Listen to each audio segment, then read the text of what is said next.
Hey, what's up team? This is Coach Josh Graves at Fitness on Fire. You're here today for your Hyrox Roxzone Deep Dive. This is a part of a series where we're gonna be breaking down the Hyrox race zone by zone. Today, we're talking all about the sled push. Let's break it down. The sled push is pretty much the meat and potatoes of Hyrox. You'll be pushing the sled for 50 meters. It's 12.5 meters down a strip of turf, down and back 2 times. So it's down, back, down, back.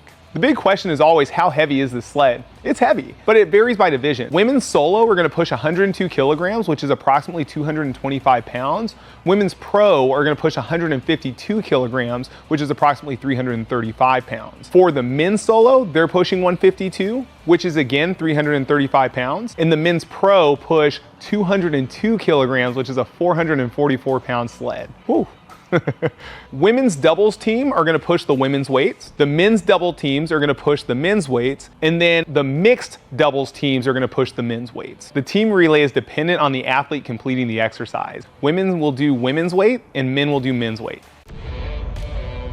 First off, the sled push can be crippling if you're not prepared for it. You need to arrive at this race with the strongest legs possible. Squats, lunges, and deadlifts should be a staple part of your fitness regimen. Do not skip leg day. There are numerous ways that you can push the sled. 2 of my favorites, I'm gonna call the football sled push, and then just like a close grip sled push.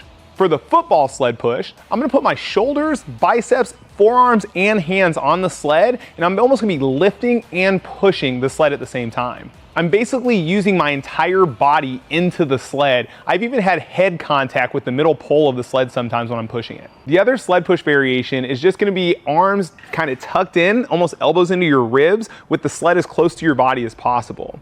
I'm not sure I'd recommend going really long levers or long arms when you're pushing the sled. Keep it close to you.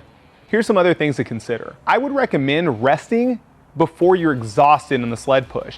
Think about it as a series of small sprints versus one long marathon. You want to stop and rest before you reach the point of no return and you have so much lactic acid buildup in your quads and calves that you can't run. If you're racing doubles, you can switch as much as you choose to. Just make sure that you're not stepping into another team's lane or impeding another team. You will get a penalty for that. This is Roxzone number 2, and it's a solid challenge. If you can get through this sled push and continue to run well afterwards, then you're probably gonna be in pretty good shape for the rest of your race. This is one that's really worth practicing and getting proficient at. This could make or break your race. A parting note, make up your mind and do it. Complaining about the sled push isn't gonna move it. People complain about it because it's hard, but you can do this. Subscribe to our channel to follow along with the rest of the Hyrox deep dives. I'll see you next time.